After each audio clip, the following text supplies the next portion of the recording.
The ships came without warning. They floated above every human city, bright like stars, silent like ghosts. People stopped their cars.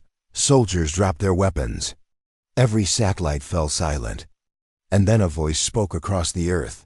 "We are the Zephyr Lords. You belong to us now."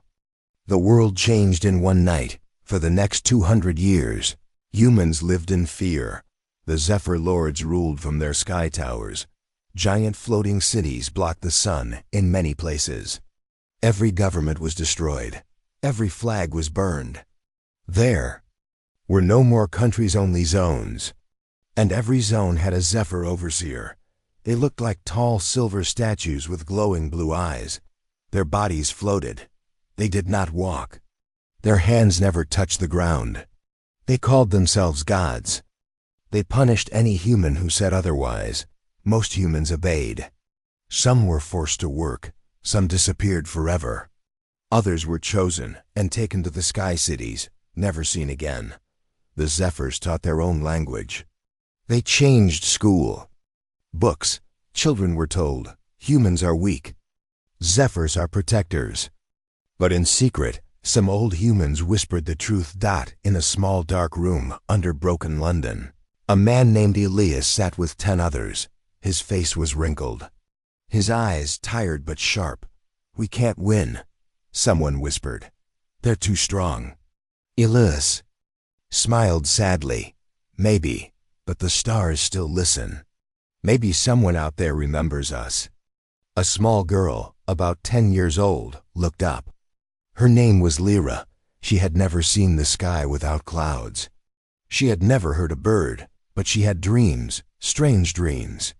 In her sleep she saw fire and metal giants, and a voice saying, "Awaken." She didn't understand them. Not yet. On the edge of old Tokyo, a secret room still held a machine, an old computer older than the Zephyrs. It was called the RCHIVER. No one knew it still worked. But Elias had been searching for it his whole life. "This," he said, "is how we speak to the stars." Lyra stood beside him. She reached out and placed her hand on the dusty screen. It lit up. "Signal found, transmission possible, warning. Receiver UNKNOWN." Elias typed fast. He sent one simple message: "We are the last, they rule us. We need help or revenge." The screen blinked. Then went dark. "It's done," Elias whispered. High above Earth, in the Zephyr sky city called Solantar, Lord Kavax watched. He was the first of the Zephyrs, the one who led the Earth invasion centuries ago. His body floated inside a sphere of light. His voice was cold, sharp, and full of power. "A signal has been sent," a servant Zephyr reported. Kavax narrowed his glowing eyes. "To where? Unknown. But it reached beyond the galaxy's edge." Kavax did not show emotion, but inside he felt something ancient, something he had not felt since they first faced the human resistance 200 years ago. Back when humans still had machines. But when some of them could fight like demons, he ordered, "Find the source. Destroy it." Back in London, Elias was taken. The Zephyrs found the signal's origin. They burned the safe house. They killed 9 rebels. Lyra escaped just barely. She hid in the tunnels, running from glowing blue eyes and floating machines. She found safety in the ruins of a subway station. And there, an old blind man told her something strange. "They fear you, little spark." "Why?" she asked, crying. "No one," the old man laughed. "You are human." Meanwhile, deep in space, on the edge of the Andromeda cluster, an ancient satellite blinked. It was not human. It was not Zephyr. It was something else, something old. Its systems activated after 200 years of silence. A second device answered, and then a voice echoed across a quiet starfield. "Signal received. Earth has spoken again." 1 week later, on Earth, the Zephyrs began the purge. They believed humans were remembering too much. Too many were whispering. Too many were dreaming. Cities were scanned. People were taken in millions. The sky filled with ships. Some humans prayed, others screamed. But still, something stirred. In Brazil, a mountain cracked open. Inside was a forgotten human weapon, a steel walker the size of a tower. It powered up on its own. In Siberia, a black cube blinked with red lights. The Zephyrs never knew it was buried there. But now it sent out a low hum. Old satellites reconnected. Storms appeared over oceans. The world was waking. Lyra reached a hidden shelter in old Canada. There she met a woman named Sarah. Sarah wore old armor, human armor. She once fought in the final human defense long ago. She had seen cities fall. She had watched friends burn. But she had survived. "You sent the signal?" she asked Lyra. Lyra nodded. "I didn't mean to. It just worked." Sarah stared at the child for a long time. Then she gave a small smile. "Then hope has returned." In orbit, a Zephyr battleship exploded. No one knew how. No human weapon had touched it. No missile fired. But something unseen had passed through it, fast, sharp, silent. Like a whisper of death. A second ship vanished the next day. No signal, just gone. Kaivax grew worried. He sent a message to the Zephyr High Council. "We may not be the gods we believed. Something is coming." In the hidden rebel base under Greenland's ice, Lyra sat beside an old AI system. The rebels had just repaired. It was called Titan Net. A voice inside the system spoke calmly. "Human core memory accessed. Awakening defense protocol. Earthborn vengeance." Suddenly, maps lit up. Red dots blinked across every continent. These were lost weapons, sealed bunkers, hidden satellites. Titan-Net asked one question. "Do you wish to begin counteroffensive?" Everyone stared. Sarah looked at Lyra. "Your choice," she said softly. Lyra touched the screen. "Begin."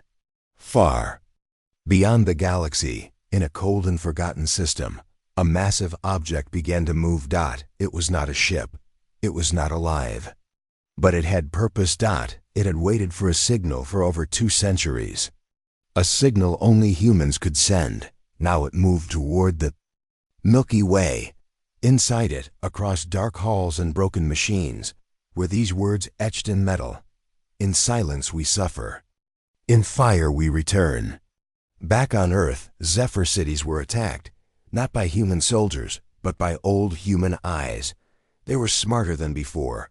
Angrier too. They controlled weather towers. They hijacked transport ships. They shut down Zephyr weapons. In one city, a voice echoed from every screen. "Earth is not yours. You borrowed it. Now we take it back." The humans in the streets stared at the sky, and for the first time in generations, they smiled. Lord Kaivax stood on his floating throne. His hands trembled. A report arrived. 10 Zephyr lords are dead. Human forces have returned. Unknown energy signatures detected. Not from Earth. "They called us gods," he whispered. "But even gods can bleed." He ordered full retreat from 3 Earth zones. But it was already too late. Lyra stood in the ruins of the rebel base. All around her, human machines rose from the ground. Old, rusted, but alive. She looked up at the stars. They heard us. Final scene, end of part 1. In deep space, the camera moves through blackness. A giant shape blocks the stars.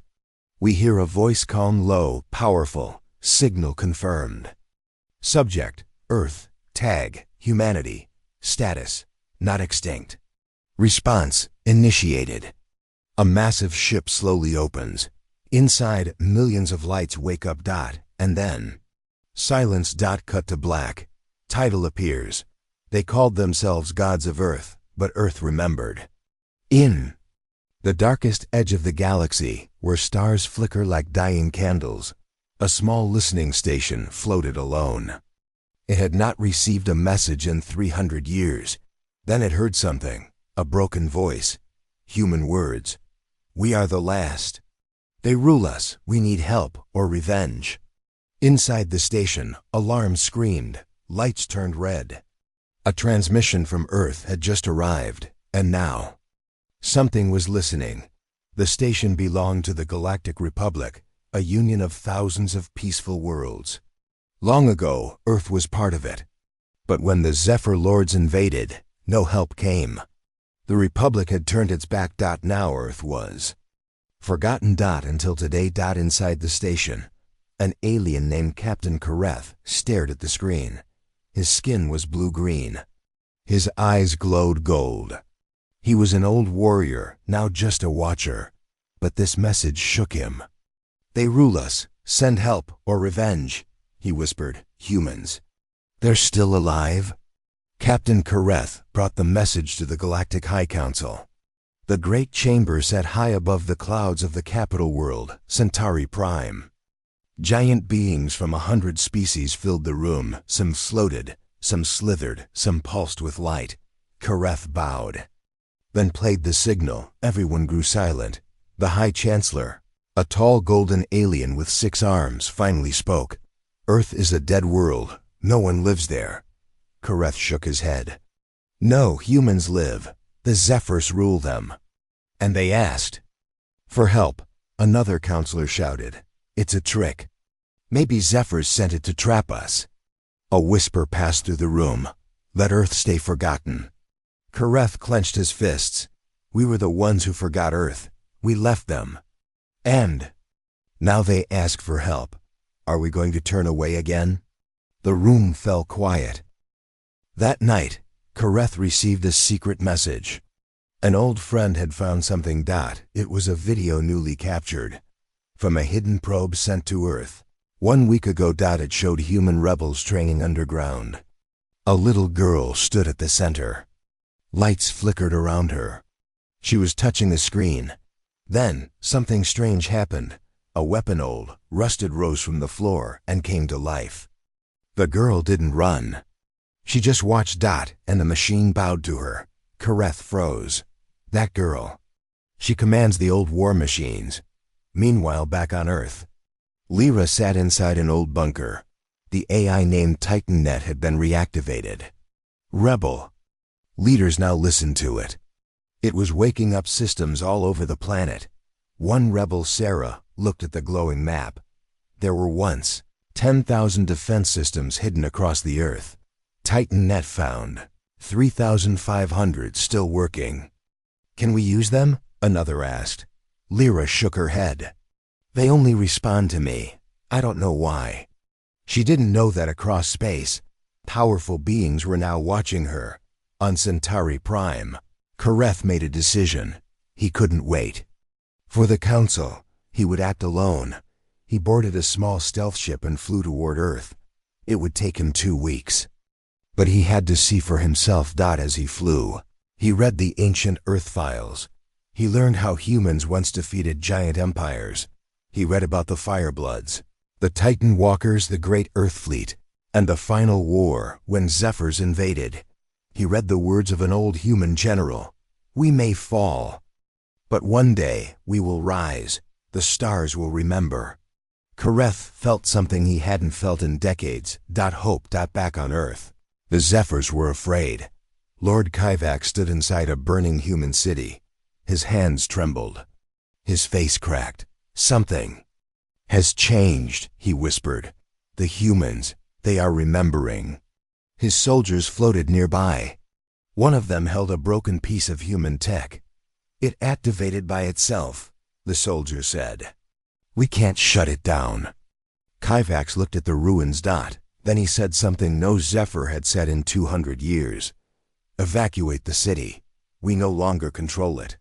In a hidden lab under Antarctica, TitanNet discovered something. "New signal received," the AI said. "Origin, deep galaxy. Content, observation detected." Sarah looked at Lyra. "They found us?" TitanNet answered, "No, someone else found us. Someone watching the Zephyrs. Someone old." Suddenly, the ground shook. Red lights flashed. The AI said 2 words. "They're coming." Across the galaxy, Kareth's ship passed through the dark zone, a place no traveler liked. A place full of broken stars and silent stations. A place where ships vanished. As he passed, something appeared on his screen. New transmission. Source: unknown. Language: human. He pressed play. A deep voice spoke. It was calm, cold, ancient. We heard the signal. We are not from your galaxy. Earth's pain was loud. Prepare for our arrival. Kareth gasped. Who are you? The voice replied, we are what the Zephyrs feared more than humans. We are the ones who gave Earth fire. And then silence. Kareth knew this was no joke. The galaxy was no longer sleeping. Back on Earth, the Zephyrs launched a full attack. They sent their strongest warlords to destroy human rebel zones. Fire fell from the sky. Buildings cracked. Hundreds died. Lyra stood inside the command center. Titan Net said, systems ready. Authorization required. Human key. She stepped forward. Activate all remaining defense stations. A deep hum filled the bunker. Around the world, giant weapons rose from the earth. Satellites lit up. Lasers powered up. Giant walkers moved from old mountains. The machines had waited. Now they had orders. The Zephyrs screamed in fear. In 1 hour, 4 of their sky cities were destroyed. In 2 hours, 50 Zephyr ships were gone. In 3 hours, Earth spoke for the first time. This is humanity. We are awake. This is not your world anymore.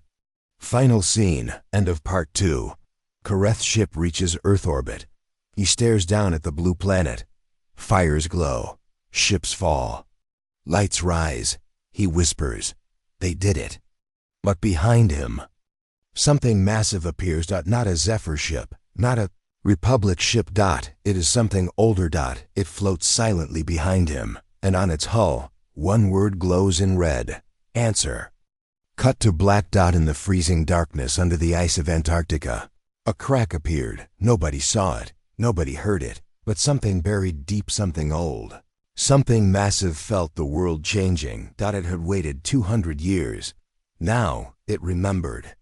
The name Titan 01, and it was waking up. Across the Earth, human rebels moved through secret tunnels, activating ancient tech.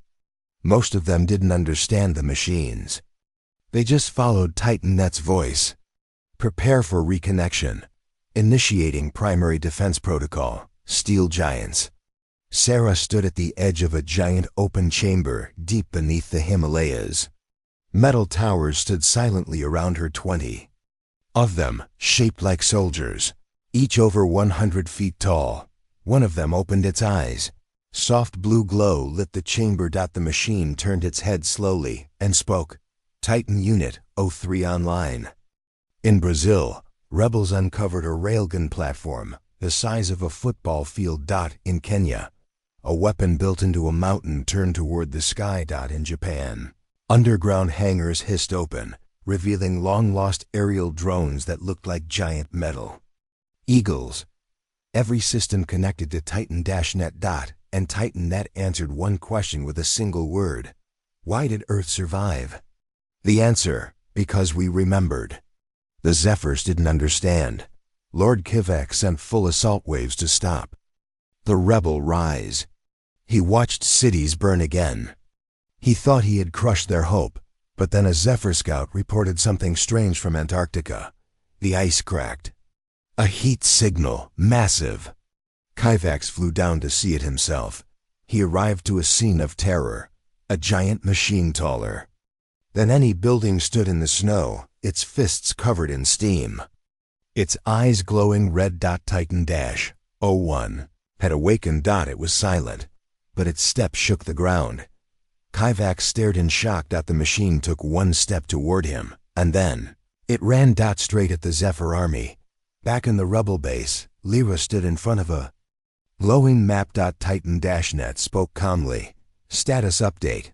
341 Titan units now operational. Request. Assign command corps. Lyra blinked. What does that mean? Sarah stepped forward. It means they're waiting for someone to lead them. Lyra hesitated. I'm just a girl. But Titan Net replied. Incorrect. You are human key. You activated the last signal. You are commander. Lyra stared at the screen. And not a dot on the battlefield. Titan 01 charged through the snow. Zephyr soldiers fired plasma beams. They hit, but the metal barely burned. Titan-01 didn't stop. It picked up a Zephyr hover tank, crushed it, then hurled it into the sky, smashing a skyship. Zephyr troops screamed. They had never seen anything like this, not in 200 years. Above Earth, Captain Kareth watched from orbit. His stealth ship stayed hidden, but his eyes were wide. They said humans were extinct, but they still have war machines. Then something pinged his sensors. A massive non-Zephyr object had entered the solar system. It wasn't from the Republic either. It was unknown. It floated toward Earth. Silent. Kareth whispered. Who else heard their cry? Meanwhile, in New York ruins, another Titan awoke. This one was smaller, sleeker, built for speed. It activated without any human nearby. Its eyes turned orange. Its first target, a Zephyr Overseer tower. In just minutes, the tower fell. Humans on the streets stared. In shock, some cried, some laughed, for the first time in generations. They fought back. In the Council of Zephyr Lords, panic spread. One of them screamed, they were not supposed to rise. Another said, their planet was broken.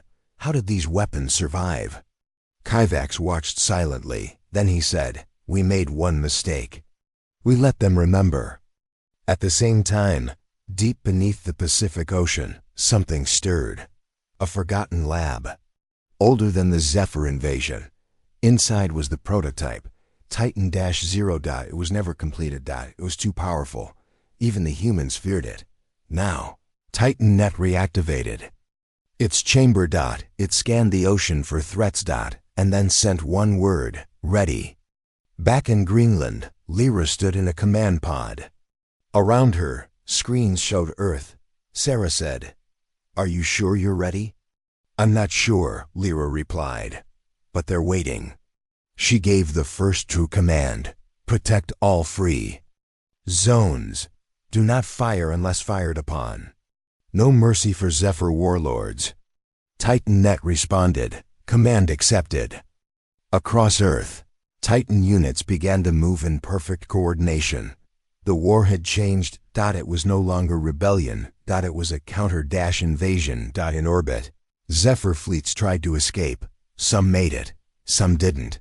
Above Africa, an old orbital cannon came online. Its targeting system locked on a retreating Zephyr dreadnought. Target locked. Firing. A giant beam of light cut through the sky. The ship exploded. Debris fell like burning stars. Captain Kareth finally landed on Earth. He wore peaceful armor.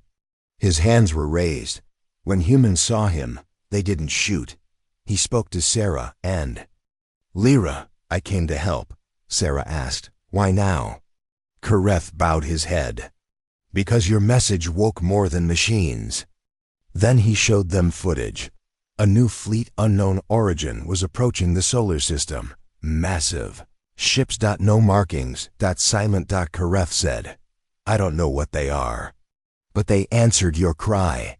Lyra stepped forward. If they're enemies, we fight. If they're friends, they'll understand what we've become. Kareth looked at the little girl, and he believed her. Final scene. End of Part 3. High above Saturn, in the shadows of its rings, a ship the size of a continent drifted silently. Inside, machines moved like insects. In the center was a throne of stone and metal. A figure sat there. Not alive. Not dead. Watching. Waiting. A screen lit up. A replay of Lyra's message played once more. We are the last. They rule us. We need help. Or revenge. The figure opened its eyes and smiled. On a peaceful world far from Earth, deep inside the Galactic Council Tower, the walls began to shake. A message played over and over again on every screen in the chamber. This is humanity. We are awake. This is not your world anymore. The High Council sat frozen. Some looked afraid. Others looked amazed. But one thing was clear. Earth had changed, and the galaxy had no idea what to do next. Scene 1. The Council fractures inside the tall glass chamber on Centauri Prime. Leaders of hundreds of species gathered. Alien lights floated. Data panels blinked. Words from Earth played again and again. Kareth, the alien captain who went to Earth, now stood before them. Behind him, hollow images showed burning Zephyr ships and rising Titan walkers. "They're not the same," he said. "Earth is no longer lost. Humanity has returned." A tall counselor from the planet Viros stood up. His skin was like iron. "They have weapons older than our records." A soft-spoken, bird-like being whispered, "What if they want revenge? On us too for leaving them?" Another hissed, "We let the Zephyrs rule Earth. We did nothing. What if they remember?" The room grew tense. Kareth raised a hand. "They don't seek war with the galaxy. They're fighting only the Zephyrs, and they're winning." Scene 2. The Fear of Memory. The High Chancellor, a glowing being named Isidore, floated down. His voice echoed across the room. "Humanity was once a fire we could not contain. Every great war, they rose stronger. When the Zephyrs conquered them, we looked away. Now we may pay for our silence." Kareth stepped forward. "Or we may be saved by our courage. If we stand with them, now they may forgive." Isidore turned slowly. "And if they don't?" Kareth did not blink. "Then they will not forget who stood by them this time." Scene 3. Galaxy's eyes on Earth. Across the galaxy, signals flew fast. Spies watched Earth from stealth satellites. Allies debated in war rooms. On the desert world of Ulker, generals watched Titan footage and whispered, "These machines, they're learning." On the jungle world of Neshkal, scientists watched Lyra speak through a command pod. "She's a child," one said. "She's a symbol," another replied. "And symbols become empires." Still, no one moved. No ships were sent. No help offered. The galaxy was waiting, afraid of what it saw. Scene 4. The shadow that smiled far beyond the known stars. The massive unknown ship drifted closer to the solar system. Its design was strange. No engine, no windows. Just a dark hull covered in metal lines like scars. Inside, machines walked in silence. One of them whispered to the figure sitting on the throne, "Earth has awakened. Old systems confirm activation of Titan protocol. Zephyrs are failing." The figure stood. Not human. Not alien. Something in between. A survivor from a war the galaxy had forgotten, and as it walked, it spoke one word: soon. Scene 5. The Zephyrs crack on Earth. The Zephyr armies were breaking. Over 70% of their sky cities were gone. Dozens of ships had vanished, some destroyed by Titans, others by unknown forces. Lord Kyvax watched his empire fall from his personal cruiser above the Atlantic Ocean. He spoke to his council. "Earth is not a planet anymore. It is a trap, and we walked into it." A lesser Zephyr asked, "Do we leave?" Kyvax shook his head. "No, we erase them before they erase us." He activated Project Void Phyra, secret weapons stored in orbit, designed to burn all life from Earth in one strike. Scene 6. Lyra's choice. Deep in the Rebel command pod. Titan net detected the danger. Orbital superweapon detected. Target: Earth. Time to impact: 7 hours. Panic spread. Sarah looked at Lyra. "We need help. We can't stop a weapon that big alone." Lyra turned to Kareth. "Will your Republic help us?" Kareth didn't answer right away. He opened a transmission to the High Council. They didn't answer. Not immediately, not even after 5 tries. Finally, a short message arrived. "Wait." Scene 7. One who did not wait just as all hope began to break. The sky tore open. A shadow passed over the moon. Titan-net said, "Unknown fleet entering system. 117 vessels. No known registry. Earth defenses powered up. Humans prepared for a final battle. Then a signal came, not in code, but in clear, simple English. Earth cried. We listened. Where are the ones who ruled you? Sarah whispered, they're not here to fight us. They're here to punish the Zephyrs. Lyra stepped forward. This is Earth. We're still alive. The reply came, then stand back. Let us finish what you started. Scene 8. Galaxy reacts. Gareth watched in shock as the strange fleet silent, black, deadly sliced through. Space toward Zephyr ships. In minutes, 23 enemy ships were gone. No warning. No shots wasted. It was like watching a hand crush paper. Kareth turned to TitanNet. Who are they? The AI scanned. Then answered, they are not listed in any record, but they answered our signal. Kareth smiled. They heard the pain, and they came. Scene 9. Lord Kyvax breaks inside his burning command center. Lord Kyvax saw the new enemy arriving. His screen showed ships, blacker than the void. His data systems failed to scan them. His weapons failed to lock on. For the first time in his long life, he panicked. He screamed at his fleet. Fire! Destroy them! But nothing worked. One by one, his ships disappeared, like they were never there. Kyvax's voice turned into a whisper. We were gods. Then his screen went dark. Final scene. End of Part 4. The Galactic High Council finally responded, but it was too late. By the time their fleets reached the edge of Earth's system, all Zephyr forces were gone. Destroyed. Erased. The mysterious Black Fleet waited near Pluto. Silent. UNMOVI. Then it sent a final message to Earth. We are done. But remember this. If the galaxy turns on you again, whisper. We will return. Then they vanished into the stars, leaving Earth behind. Alive. Free. Title appears. Galaxy watches and hesitates. In a burned village near Old Cairo, a Zephyr soldier stood over a crying child. The alien's weapon glowed hot, humming with energy. The soldier raised it to strike, but before it could fire, the child stood up. Eyes glowing orange, skin smoking. And then flames burst from her body. The Zephyr screamed as the fire wrapped around him, liquid, alive, impossible. In seconds, he melted into black dust. The child didn't speak. She just stared at her hands, terrified of herself. Scene 1. Something in the blood across the planet. Strange things began to happen.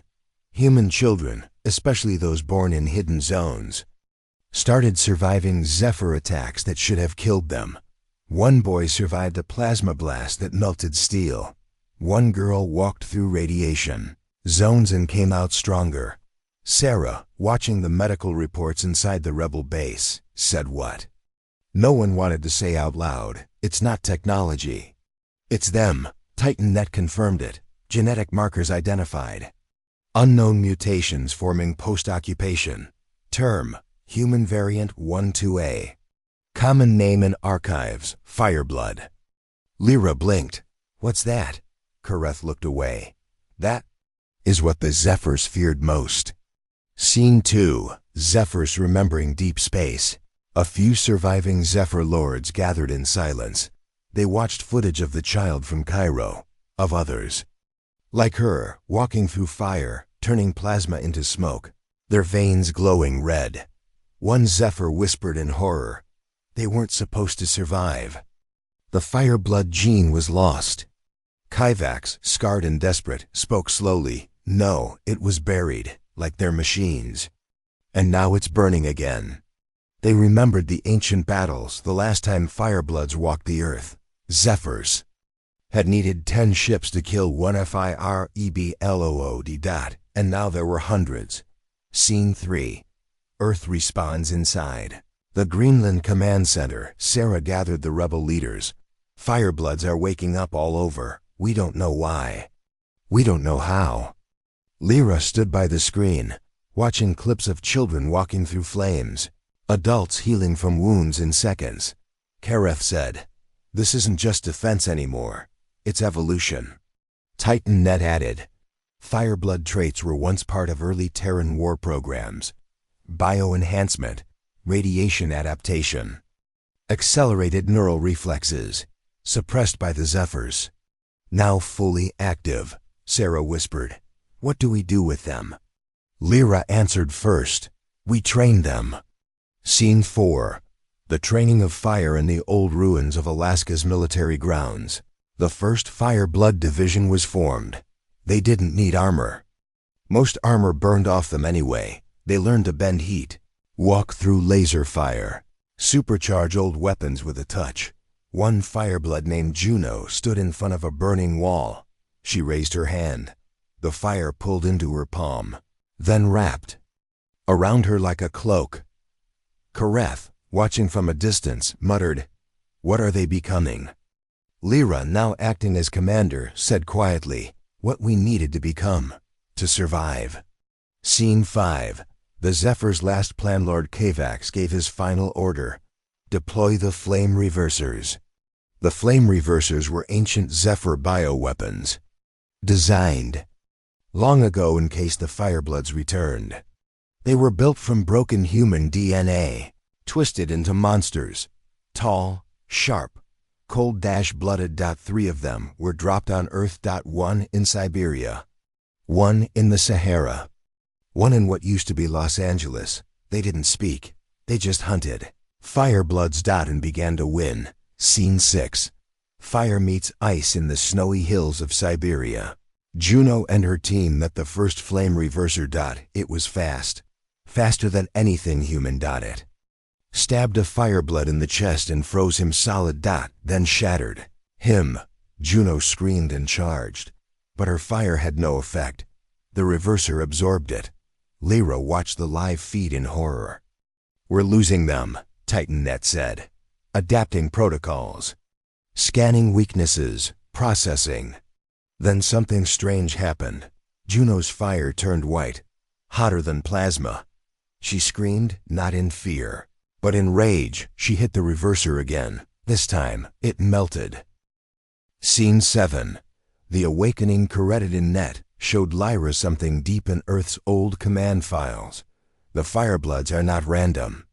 The planet is waking them. Earth is alive. Lyra stared at the screen. It showed seismic pulses, planetary signals, like a heartbeat. Earth remembers everything, TitanNet said. It has chosen them, chosen us. Sarah whispered, "Are we still human?" Lyra looked down at her own hand, faintly glowing from heat.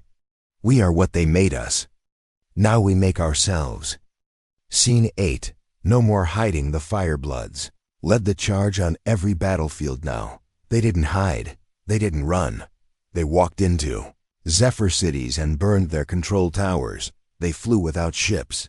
They spoke to the Titans without words. In the sky over Eastern Europe, 5 Firebloods stood on top of a move-in orbital elevator. Dozens of Zephyr soldiers surrounded them. They laughed and then turned the air into flame. Scene 9. Kareth's warning inside the rebel base. Kareth showed a dark screen. "We have to be careful," he said. "Not every Fireblood will stay loyal. Not every gift is a blessing." Lyra nodded. "I felt it too." Some Firebloods were starting to change. Grow colder, hungrier, not for food, but for more power. Titan-net calculated a 17% chance of splinter. Rebellion. It was growing. Final. Scene, end of Part 5. Deep inside a forgotten crater in South America, a lone Fireblood stood. He didn't answer calls, didn't join the rebels, didn't fight the Zephyrs. He stared into the stars, his eyes burning white, and whispered to the sky, "I know who's watching. I remember the ones before the Zephyrs. I'm ready." In orbit far above, something blinked in the dark. A ship without name, a voice without form, and it replied, "Then rise." Title appears, "The Rise of Firebloods." The galaxy had not known war for 200 years. Treaties held, borders were respected. Peace was traded like gold. But now one message spread through every system. Earth lives. The Firebloods have returned. Some cheered. Others trembled. And in secret chambers across 10,000 worlds, Old weapons were pulled out again. Old grudges awakened. The galaxy would never be the same. Scene 1. The fear takes root on the cold moon of Riva X. The High Chancellor Isidore stood before the Galactic Council. Behind him, giant screens showed footage of firebloods bending plasma and titans crushing Zephyr warships. Voice echoed through the chamber. We did not help Earth when they cried. Now they no longer need us. But will they forgive? Counselor Drask of the Lithari hissed. They already fight with powers we cannot match. What happens when they turn on us? Another shouted.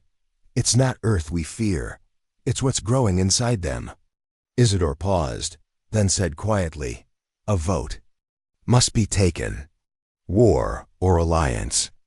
Scene 2. The vote that shattered stars on the giant voting board. Each planet's symbol lit up one by one. Alliance with Earth. Green dot contain Earth's rise. Red dot the vote split the galaxy. Thousands of systems voted green, hopeful, guilty, curious, but thousands more voted red, afraid, angry, preparing for preemptive war. The room exploded in shouting. Fists slammed. Weapons drawn. Even the council guards turned on each other. Kareth stood up, shouting, this is not politics anymore. This is survival. And in that moment, the Galactic Civil War began. Scene 3. Allies and enemies reveal themselves. Back on Earth, Sarah received the news. 20 systems have declared war on us. TitanNet displayed a galactic map. Red zones were spreading fast. Kareth paced behind her. We have allies. Not many, but strong ones. The Andari fleets. The crystal worlds of Vex, even old rebel colonies. Lyra stood quietly, watching the stars. They fear us, she said. Sarah asked, do you blame them? Lyra didn't answer. Instead, she gave her next command. Send messages to every green world. Earth stands ready. We protect. We don't kneel. Scene 4. First strike on Andarith, Andari homeworld, shining with silver seas and floating mountains, was the first target. Red World Alliance fleet arrived and attacked without warning. 10 cities turned to dust in one. Our Andari leaders screamed for help. Earth answered. 5 Titan walkers dropped from orbit like falling stars. Behind them, Fireblood teams landed. No ships, just wrapped in flame. The enemy fleet tried to flee, but they were already ash. Scene 5. The Forgotten. Zephyr signal in the dark remains of a broken Zephyr base. A secret signal pulsed. It was old, hidden even from Kyvax. The signal reached a far-off corner of the galaxy, the wound zone where something terrible had once been sealed. A voice answered the pulse. Not Zephyr, not human, something older. Is Earth rising? Is the time now? The reply, yes. Come and feed. Scene 6. A battle in orbit. Back in Earth's orbit, Red World ships approached. They sent one message. Earth must be contained. Stand down or be erased. Lyra replied with 3 words. We are ready. The space above Earth became a graveyard. Titan satellites fired beams that tore ships in half. Human AI drones, long thought destroyed, returned with new programming.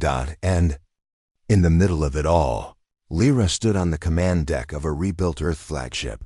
She didn't look afraid, only calm. Scene 7. The turn of the Firebloods in the chaos. A whisper spread among some Firebloods. We don't need machines. We don't need allies.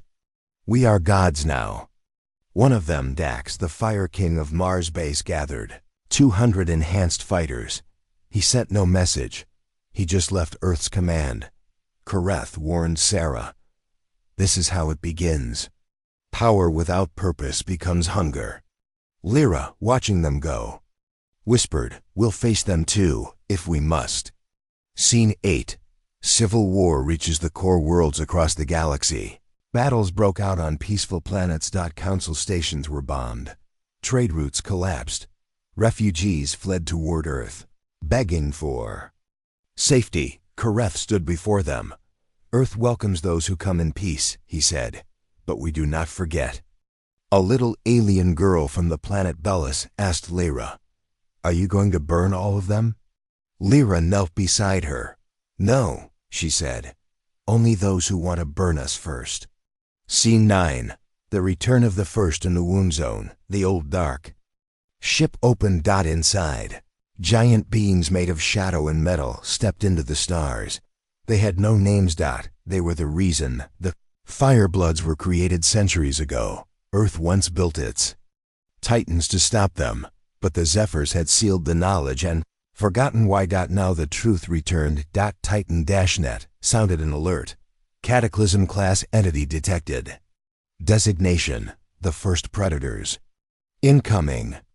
Final scene, end of part 6. In orbit, Earth's sky turned red again, but not from fire, from the reflection of something massive entering the system. A shadow so large, it blocked signals. A voice followed in the minds of everyone on Earth. It whispered in thousands of languages. "We heard the fire again. We came to eat it. This time we finished the meal." Lyra looked up, eyes glowing, and she answered back, "This time, we burn you first." Title appears. Galactic. Civil War begins. Earth's sky cracked open, not from fire, not from lightning, but from fear. The first predators had arrived. Their ships did not glow. Their weapons did not fire. They didn't need to. One by one, Earth's defense satellites went dark. Titan-net screamed through every speaker. "Warning, system shut down. Unknown energy detected." Over the Pacific Ocean, Titan 05, one of the largest machines ever built, raised its arms to block the shadow above, but the shadow didn't stop. It simply crushed it. No sound, just metal folding like paper. And then, silence. Scene 1. What are they? Lyra stood frozen in the command tower. Kareth spoke first. "They didn't fire anything." Sarah stared at the screen. "Then what killed Titan 05? Titan-net responded slowly, almost afraid. "We do not know. No heat signature, no pressure impact, just erasure." Lyra whispered, "They don't destroy, they delete." Scene 2. Fire doesn't work in Asia. A team of Firebloods led by Juno engaged a predator unit. They attacked like thunder plasma. Flame, raw force. The creature didn't move, not even when its body began to melt. Then it blinked. The fire vanished. Juno screamed as her flames turned to ice in her hands. The creature stepped forward, and Firebloods began to fall, one by one, without a fight, without a sound. Scene 3. The lost Memoridon-net unlocked an old file, buried in code, hidden during the HFY War. They are the original enemy. Not from this galaxy, came once before. Earth stopped them barely. Cost, 95% of Earth's population. Zephyrs were sent to erase Earth after, to prevent return. Kareth read the words aloud. Sarah stared in horror. So the Zephyrs were never our first enemy. They were our cage. Scene 4. The last Titans stand. Only 24 Titans remained. The rest were gone, wiped out by invisible pressure, magnetic storms, or simple disappearance. Lyra stood inside Titan Prime, Earth's command walker, older than any of the others, hidden deep in the Andes Mountains. She gave her order. "Link every remaining Titan. No retreats. We hold Earth." Titan-net responded. "Linking complete, but signal is unstable. The first predators bend reality. Prepare for failure." Lyra tightened her grip. "Then we fail screaming." Scene 5. The fall of Titan Prime. First predators struck without warning. 10 of their creatures dropped from orbit, black shapes, flowing like smoke. Titan Prime met them head on. It crushed the first, blasted the second, but the third whispered a sound, not loud, not sharp, just wrong. Titan Prime began to shut down from the inside. Lyra screamed as panels blinked off. She hit manual override.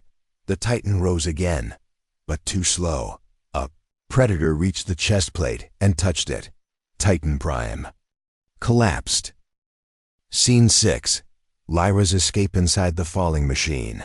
Lyra pulled the emergency eject. Kareth caught her mid-air with a drop-dash shuttle dot. She was covered in smoke, face burned, eyes glowing brighter than ever. Sarah asked, "Are you hurt?" Lyra shook her head. "Not me, but Earth is bleeding." Then she looked out the window. Only 12 Titans still stood, and the sky was full of shadows. Scene 7. A Firebloods last stand in Brazil. Juno led her last team against 5 predator beasts. They knew it was suicide, but they fought anyway. Juno reached deep inside her power. Not just flame. Memory. She remembered her mother's death. Her home burned by zephyrs, her blood now fire. She screamed. And her body exploded in light. A white inferno. The beasts burned. Not all, but one. Fell. Juno collapsed. Alive. But changed. No longer human. Not quite FIREBLOOD. Something new. Scene 8. Earth unleashes the Keratidon net. Made a choice. It opened the planetary core lock. An old system never used. Too dangerous. Sarah shouted, "You'll kill us all." Titan Net replied, "Better death than deletion." The system awoke. The ground trembled. Old Earth weapons beneath the crust began to hum. Magnetic storms rose. Global gravity pulsed. It was the last card, and it worked. The first predators began to feel pain. Scene 9. The decision to burn. Kareth looked at Lyra. "They're not invincible, but we'll lose the planet if we keep going." Lyra stared at the map. "Earth gave us life. Now we give it blood." She gave the order, "Begin. Phase Omega, evacuate survivors. Burn the heart." Titan Net obeyed. All Titans turned inward. All power flowed to the core lock. A countdown began. 10 minutes to ignition. Final scene. End of Part 7. On the edge of the system, Red and Green Alliance fleets watched. They saw the signals. They saw the Titans fall. And they saw Earth begin to glow. Not from fire. Not from weapons. But from the heart. A voice spoke through every channel. Lyra's voice. "We are Earth. You ruled us. You erased us. But we never stopped fighting. If we burn with our enemies in our hands." A pulse exploded across the surface. The shadows began to scream. The sky turned white, and Earth vanished in light. There was no Earth. Only light, only silence. The galaxy held its breath. Across 1,000 worlds, eyes turned to the empty spot where Earth once floated. They expected ruin. They expected death. Instead, the light changed. Not destruction, transformation. From the white blaze, a shape began to return. Not a planet, not a machine, something new.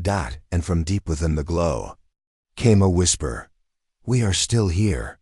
Scene 1. Fire in the void. In the ruins of the solar system, predator ships floated, confused. Some retreated. Some searched for survivors.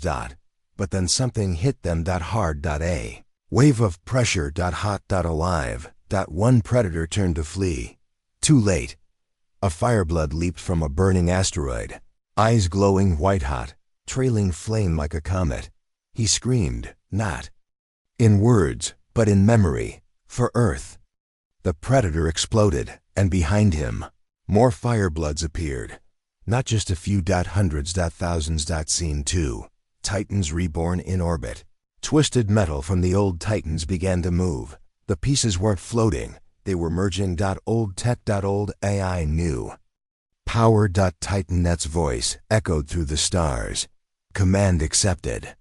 Fireblood core detected. Unit rebuilding. New Titans formed, sleeker, faster, burning with living flame.